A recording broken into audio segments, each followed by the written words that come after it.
invitación. Es sabroso estar entre amigos, conocidos, porque hemos trabajado juntos muchísimas veces en diferentes escenarios. Y poder compartir con ustedes esta conferencia es muy agradable. Entonces me han pedido que conversemos sobre el manejo de la enfermedad arterial coronaria en los pacientes sometidos a TAVI. Y me pidieron que hablara de un caso clínico. No voy a mostrar un caso clínico, sino como 10 casos clínicos en diferentes contextos, porque el tema es más o menos amplio, pero vamos a intentar hacerlo de una manera resumida.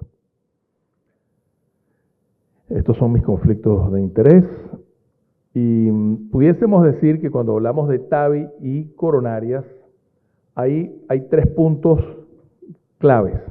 El primer punto clave es que cuando ponemos un TAVI hay riesgo de tapar las coronarias, de que ocluyamos las coronarias. Entonces, es infrecuente, pero pasa, y vamos a hablar un poquito de eso. Lo segundo es qué hacer cuando el paciente necesita un TAVI y además encontramos que tiene sus coronarias enfermas y tiene enfermedad severa. ¿Qué debemos hacer? Y el tercer aspecto interesante es, una vez que el paciente fue tratado y se le puso un TAVI, ¿cómo visitamos las coronarias? O sea, el reacceso a las coronarias después de que un paciente ha sido tratado. Algunas de estas cosas se imbrincan, pero creo que deben tratarse por separado. Empezando con esto de la oclusión coronaria y TAVI, vean esa imagen. Este paciente era un valve-in-valve, se le puso una válvula y miren qué bonito el ortograma, pero no se llena ninguna coronaria, ¿no? Y este no tenía bypasses. Entonces este paciente, como saben, a los 20 minutos ya había fallecido. Este riesgo, esto es una cosa muy rara. Lo vemos en el 1% de los casos, si acaso, mal seleccionados, pero cuando hacemos valve-in-valve es más frecuente. La manera de manejarse más lejos de esto es cumpliendo con las instrucciones de uso de los dispositivos. Si usted sigue las instrucciones de uso, esto no debe pasar. Pero frecuentemente nos toca un paciente que no puede ir a cirugía, que tiene indicación de un TAVI y está fuera de las instrucciones de uso. Entonces ahí, hoy día, con las técnicas de evaluación que tenemos, esencialmente con las tomografías, una tomografía bien hecha, podemos nosotros ver si este paciente tiene un riesgo elevado utilizando estas escalas que existen de gradación de riesgo de oclusión. Es decir, bueno, a este paciente le podemos ofrecer una chimenea, le podemos ofrecer una técnica de basílica y con esto resolver el problema. Entonces, hay opciones de tratamiento, pero lo más importante es que en la planificación lo identifiquemos. Si el paciente es de bajo riesgo para cirugía, bueno, hay que mandarlo a operar, no hay que desesperarse. Si es un paciente que es de elevado riesgo para cirugía o inoperable, entonces plantearse una de estas opciones para el manejo del problema. Aquí les muestro un caso que me tocó hacer en vivo en un congreso, además de casualidad, porque lo iba a hacer el doctor Daher, pero no fue, y yo tuve que salir de Pin Hitter a hacer este paciente. Era una mujer de 72 años, con disnea de esfuerzo y síncope, con una estenosis aorta, con una aorta bicúspide muy severa, gradiente medio de 93, había sido rechazado por la cirugía por enfermedad broncopulmonar obstructiva severa. Vean, este es la típica aorta bicúspide con una calcificación muy severa del seno no coronariano, y ven esa simetría de los senos, el seno no coronariano grande y el seno derecho chiquitico, ¿no? Y fíjense que la altura de la coronaria derecha es solo 6 milímetros. Pero bueno, estábamos ahí en el hospital militar y yo, bueno, y este paciente lo vamos a hacer así y no hay otra cosa, ¿no? Entonces, miren la coronaria derecha naciendo muy pegadito del calcio. Ahí bien pegadito, ¿no? Entonces hicimos un plan donde decidimos hacer una valvuloplastia y ver qué pasaba con la coronaria, si se llenaba la coronaria al momento de inflar el balón, para decidir si le íbamos a proteger con un catéter guía y todo lo demás.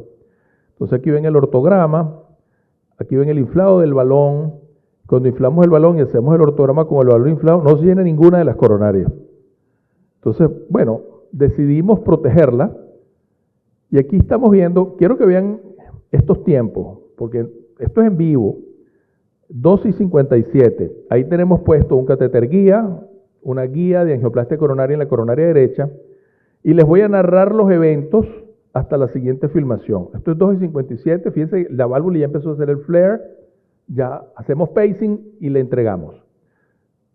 Terminamos de entregar los 2/3 de la válvula, paramos el pacing y nos damos cuenta que el paciente está en fibrilación ventricular, se cardiovierte, sale de la fibrilación y vemos que tiene el ST elevadísimo, el ST una bandera en la cara inferior. Documentamos la oclusión porque no hay presión en el catéter guía que está metido en la coronaria. Recapturamos la válvula, apenas recapturamos la válvula, baja el ST. Y todo esto ocurre desde las 2:57 hasta las 3:01. O sea, en 4 minutos ocurrieron todos estos eventos. Volvemos a inyectar la coronaria, ya está la válvula recogida un poquito más alta. Claro, el paciente un poquito de taquicardia con este evento. Y la coronaria ahí toda un poco irregular, probablemente por el espasmo residual de la oclusión. Y todo eso pasó en 4 minutos, ¿no? Entonces, aquí, bueno, el panel de discusión, el caso no se cortó, porque claro, como se reanimó muy rápido y todo salió bien, la transmisión prosiguió. Y al final decidimos hacer una chimenea, cambiamos el catéter guía, pusimos un catéter guía con orificios laterales, pusimos un stent largo, capturamos se volvió a entregar la válvula, finalmente se entregó el stent y fíjense que, gracias a Dios, este paciente evolucionó bien y en el seguimiento que pude tener del paciente, creo que se ha mantenido vivo hasta la última vez que supe de él era en el 2023. Ahora, no todos los casos tienen esta evolución. Fíjense este otro caso, este es un caso que discutí con el doctor Charri de Colombia porque pensamos en hacerle una basílica. Tenía una válvula igual protésica, pero fíjense que la altura de la coronaria, 6 milímetros también. Bueno, entonces aquí nos planteamos hacerle una basílica. Pero cuando uno estudia la tomografía en detalle y empiezas a conocer de cuál fue la razón por la que llevaron a este paciente a cirugía, pues era por una aorta bicúspide. Y fíjense que el origen de la coronaria derecha no está en su posición normal. Normalmente nace a las 12, en la foto que ven, donde se ven las dos coronarias. Y entonces, precisamente por la posición de la válvula biológica disfuncionante, que tenía un poste prácticamente enfrente de la válvula, por el mecanismo de oclusión de las coronarias que se produce en el valvo-inval, este caso no se iba a ocluir la coronaria. El poste lo iba a proteger. Y bueno, lo hicimos así. Inflamos el balón y se inyectan las coronarias. Y fíjense que las dos coronarias se llenan. Y se puso una Evolut de 23 milímetros sin ningún problema, con un gradiente medio de 5, que para un valvo-inval es perfecto, gracias a las características de estas válvulas y su posición supranular, que sabemos es una de las mejores candidatas para este procedimiento. Entonces, igual, cada caso hay que individualizarlo, ir paso a paso, ir viendo los riesgos, beneficios y decidir cuál es la mejor intervención para prevenir esta catastrófica complicación. Luego entramos en el tema de la enfermedad coronaria y TAVI. Al principio, nosotros hacíamos cateterismo a estos pacientes antes de llevarlos al TAVI. Si había enfermedad coronaria la tratábamos, 3 y 4 semanas después hacíamos el TAVI. Eso era lo que hacíamos habitualmente. Luego aparecieron los estudios Courage y el estudio Isquemia, ¿no? Y entonces uno empieza a dudar de que tengas que hacerle tantas cosas a los pacientes. Porque si el paciente tiene una estenosis aórtica severa, a lo mejor le resuelve su problema de su estenosis severa y le dejaste su enfermedad coronaria y le diste un beta-bloqueante y otra cosa más y no tienes que hacer tanta intervención. Y la verdad es que fíjense este estudio que es del 2024, donde se comparan pacientes que tienen enfermedad obstructiva severa, no tratada, versus los que estaban sin enfermedad obstructiva, y el MACE era igual a los 5 o 6 años, ¿no? Entonces, salieron unos guidelines de los europeos, donde básicamente se proponía que hicieras PCI, que hicieras una intervención coronaria cuando habían lesiones de tronco, cuando habían lesiones en los segmentos proximales de las 3 coronarias principales, síndromes coronarios agudos, por supuesto, o cuando tuvieras lesiones suboclusivas. Nada más. Y básicamente con eso empezamos a trabajar y teníamos como este esquema de tratamiento. Esto nos parecía razonable. Síndrome coronario agudo, hay que llevarlo. Paciente que estaba con una angina estable crónica o asintomático, déjalo tranquilo, probablemente le haces un TAVI y el paciente va bien, excepto tronco principal, equivalentes o lesiones suboclusivas, donde la discusión era qué hago primero, si le hago el TAVI y después le hago las coronarias, o si le hago las coronarias y después el TAVI. Y bueno, aquí un poco la guía para decir eso es un poco más compleja, porque uno puede hacer el TAVI y las válvulas el mismo día, o puedes hacer puedes hacer la angioplastia antes, o puedes hacer la angioplastia después, y cada una de estas cosas tiene pros y contras, pero en lesiones complejas, para hacer un tronco con calcio y rotablator, pareciera que es mejor hacerlo después. Este caso lo hicimos hace mucho tiempo, y se los voy a mostrar porque es lo que yo llamo un TAVI, una angioplastia TAVI, que también es una cosa extraña. Esta señora necesitaba hacerse un TAVI por una estenosis aórtica severa. Fíjense lo siguiente, tiene angina y disnea, angina. Y es importante la clínica del paciente. Y con una lesión ostial de 70% en la coronaria derecha. La altura de las coronarias estaba bien, pero aquí hicimos una reconstrucción multiplanar y la hacemos rotar. Y fíjense qué raro ese ostium de la coronaria derecha que tampoco nace donde tiene que nacer con esa placa de calcio. Entonces le decimos, bueno, le ponemos un stent antes. Y uno cuando hace una lesión ostial deja un segmento importante del stent dentro del ostium. Y me digo, bueno, y si después se nos tapa el stent o lo arruchamos o lo deformamos al poner el TAVI. Entonces no nos convenció esta estrategia. Entonces decimos, bueno, se lo hacemos después. Wow, canular esa coronaria en esa posición, después de haberle puesto la válvula, puede ser dificilísimo. Entonces decidimos hacer esto que llamamos un trans.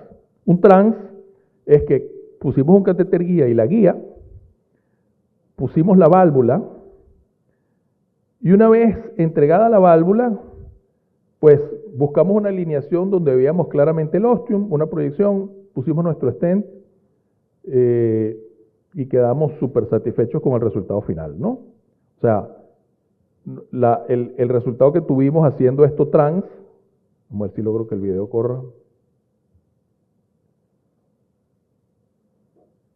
Y su stent quedó bello y su válvula quedó perfecta. Pero son, como ven, individualización de los pacientes. ¿Cuál era el síntoma fundamental de este paciente y cuál era la anatomía del paciente para decidir qué procedimiento hoy vas a hacer? Y ahora les muestro este otro caso que pareciera como el estado del arte en las cosas que uno hace. Y este lo hicimos hace 2-3 semanas. 72 años, ingresa por emergencia con angina en reposo prolongada y el paciente hace un síncope. Tuvo como 5 minutos inconsciente, se recupera, no hubo chance ni de hacer o sea, yo no sé por qué se sincopó. No sé si hizo una arritmia ventricular, no sé si fue por la estenosis aórtica, pero el paciente hizo un síncope prolongado. Le hacen un eco y nos dicen que este señor tiene una estenosis aórtica severa. Entonces yo pensé, bueno, debe tener 6 de velocidad, 70, 80 de gradiente medio. Pero no, cuando nos dicen el resultado del eco, tiene una velocidad máxima de 4.1, un gradiente medio de 39, ahí hasta uno menos del severo, ¿no? Entonces no me cuadraba la sintomatología con esto. Y entonces lo hicimos a la vieja usanza, porque esto no lo hacemos nosotros ahora, pero le dijimos, vamos a hacerle un cateterismo a este señor que algo más serio tiene que tener. Esta es su tomografía, una aorta muy horizontal, pero aparte de eso, algo habitual. Vimos este trombo en la tomografía después de la emergencia de la subclavia izquierda, cosa que te hace favorecer un sistema u otro, preferible pasar con un sistema que sea deflectable para tratar de que eso no se desprenda. Y cuando vimos las coronarias, bueno, tenía una lesión intermedia en la circunfleja, un tronco que no era severo, una DA que no era tan severo, y una lesión de la coronaria derecha que sí era de 90%, y empezando la posterolateral, un vaso muy delgado, pero también con lesión severa, ¿no? Entonces, wow, demasiada enfermedad para esto que se ve aquí. Esas lesiones eran tan severas. Bueno, decidimos hacerlo con una Sapien 3, se hizo nuestro plan de tratamiento de ponerle la válvula y hacer una evaluación funcional de esas lesiones después de puesta la válvula, para no dejar un paciente revascularizado incompleto.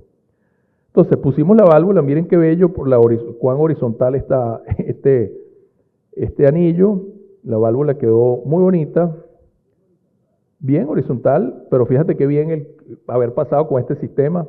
Estuvimos 2 o 3 días esperando a ver si no hacía algo de vía digestiva por el coágulo ese que había en el arco, pero no pasó nada.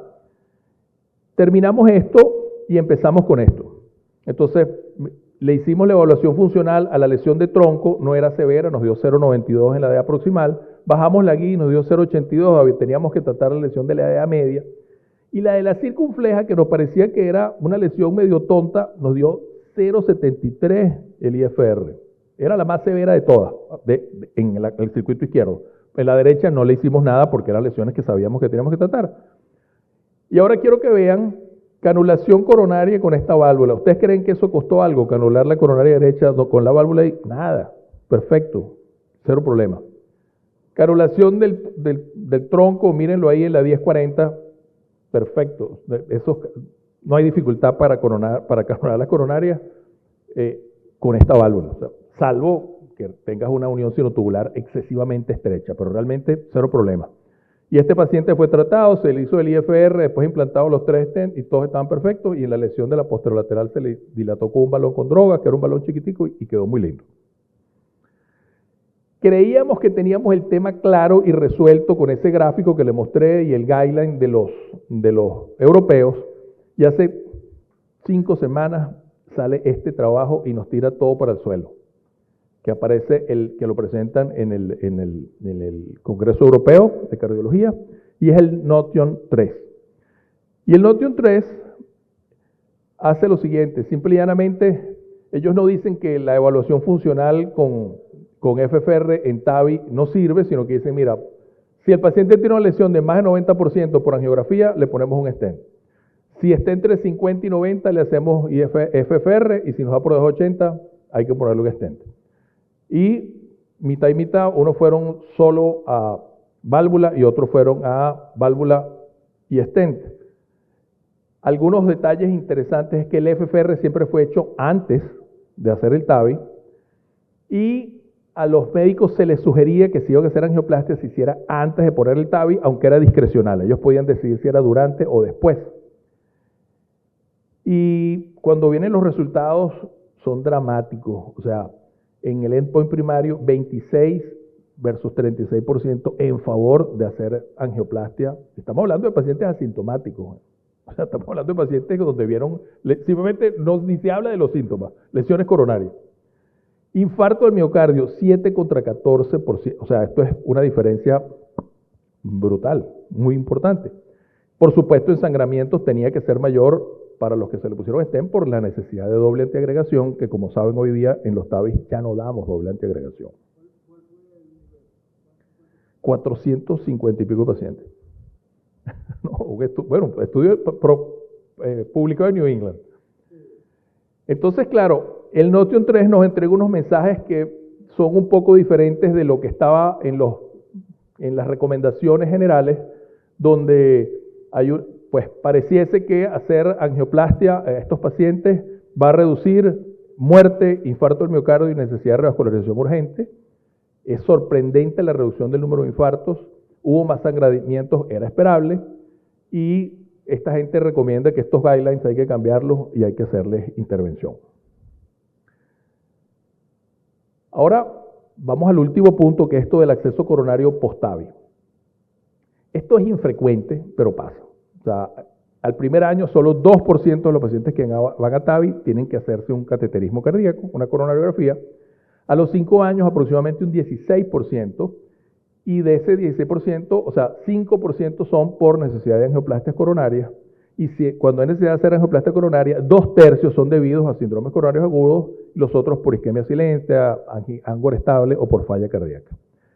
Entonces, si bien la necesidad histórica de llevar a un paciente con TAVI a evaluar las coronarias es baja, ocurre, y pareciera que va a ocurrir más porque se están haciendo más casos, pacientes más jóvenes, y cuando se está haciendo esta terapia conservadora de no tratar a los asintomáticos y si no tienen mayores cosas, dejarlos quietos, bueno, vamos a tener más necesidad de hacer angioplastia tardíamente. Es bastante complejo en un paciente que tiene un TAVI en TAVI. O sea, lograr pasar 2 mallas de metal o malla y media o como lo quieran es bastante más complejo. Requiere de unos tips and tricks que es bueno conocer para poder hacerlo, sobre todo en centros donde no se hace TAVI, porque se necesitan unas técnicas, algunos trucos para que esto sea factible, ¿no? Y por supuesto que esa dificultad cambia dependiendo si es una válvula expansible con balón, dependiendo, o si es autoexpansible, de la altura que se implantó la válvula, como lo vieron ahorita con Alegra. Ese es un autoexpansible, pero no tiene la copa. Entonces, al no tener la copa, hay una separación entre la aorta ascendente y la unión sinotubular y el ostium de la coronaria que permite visitar las coronarias por fuera de la válvula. Entonces, esa característica es una característica muy particular de Alegra, que no la tienen el resto de las válvulas autoexpansibles, ¿no? Entonces, vamos a ver un poquito de casos.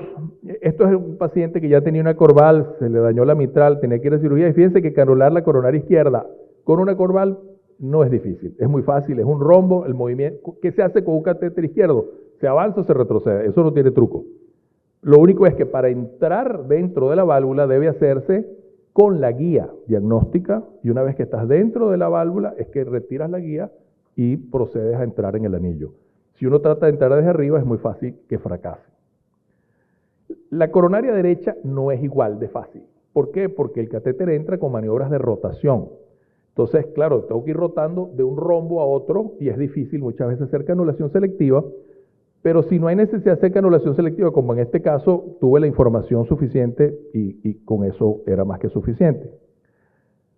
Y les muestro este caso porque muchas veces hablamos de las válvulas, de los TAVI, de dificultad para el acceso coronario. Pero es que eso también pasa con las válvulas quirúrgicas. O sea, este es un paciente con una válvula quirúrgica con un infarto, con una oclusión proximal de la coronaria derecha. Y ahora vean esta secuencia de imágenes. Un catéter guía, primero un JR4, después un mamario, después un AL, y fracaso tras fracaso, no había manera de canularla.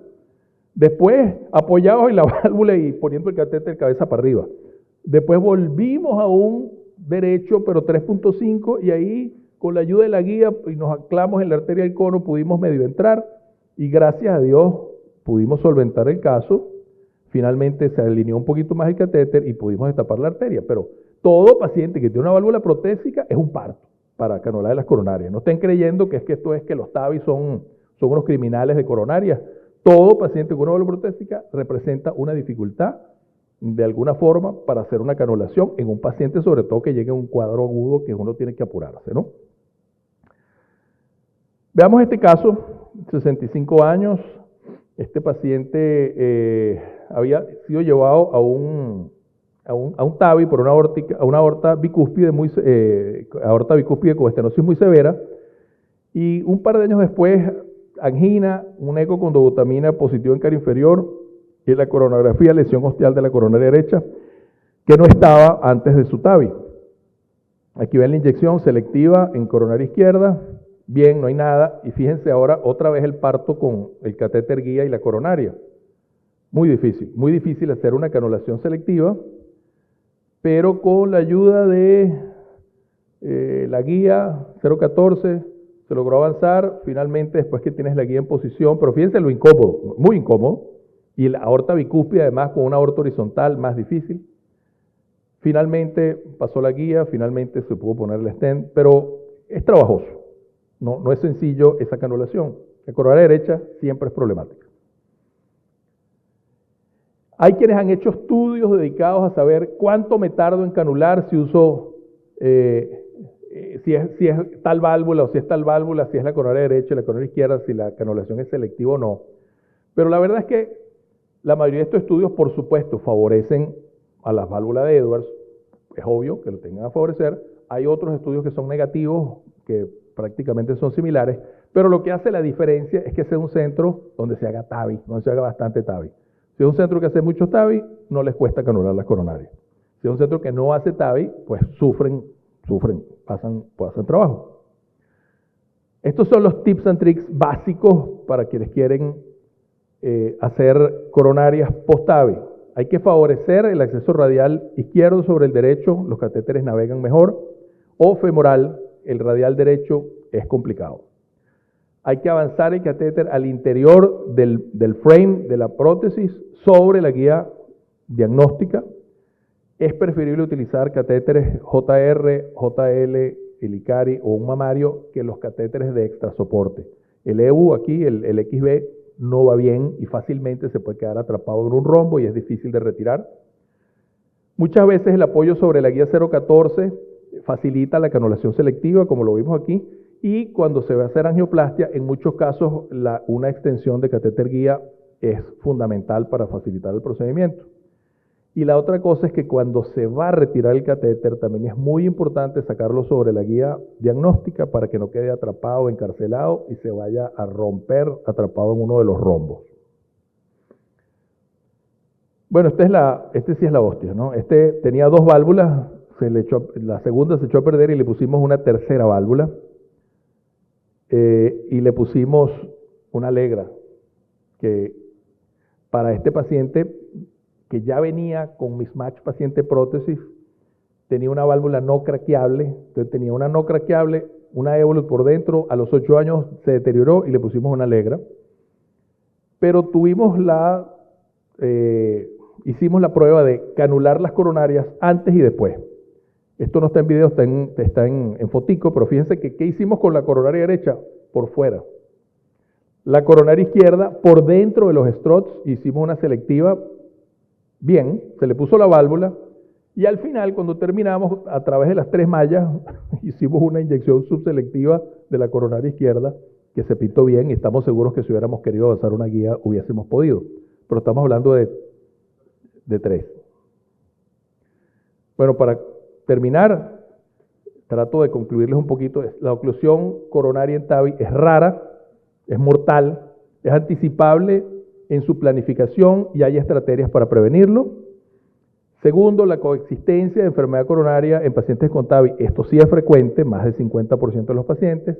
Su tratamiento debe individualizarse, orientarse a tratar los pacientes con angina o con lesiones, como les dije antes, cuando tengan lesiones de tronco principal, cuando los pacientes tengan lesiones suboclusivas, segmentos proximales de las coronarias principales, en los síndromes coronarios agudos, y síntoma fundamental del paciente sea angina. Hay estudios recientes que favorecen esta estrategia intervencionista versus la terapia médica óptima en pacientes estables o incluso sintomáticos, que tendremos que ir viendo el resto de los estudios que se están haciendo en esta área a ver si corroboran esta información. Y luego la necesidad de acceso coronario post-TAVI no es frecuente, pero va a incrementar y requiere de un entrenamiento especial que debería implementarse en los centros no TAVI para que cuando tengan que enfrentar a un paciente de esto con un infarto, no se les vayan 2 horas nada más que tratando de canular una coronaria. Muchísimas gracias.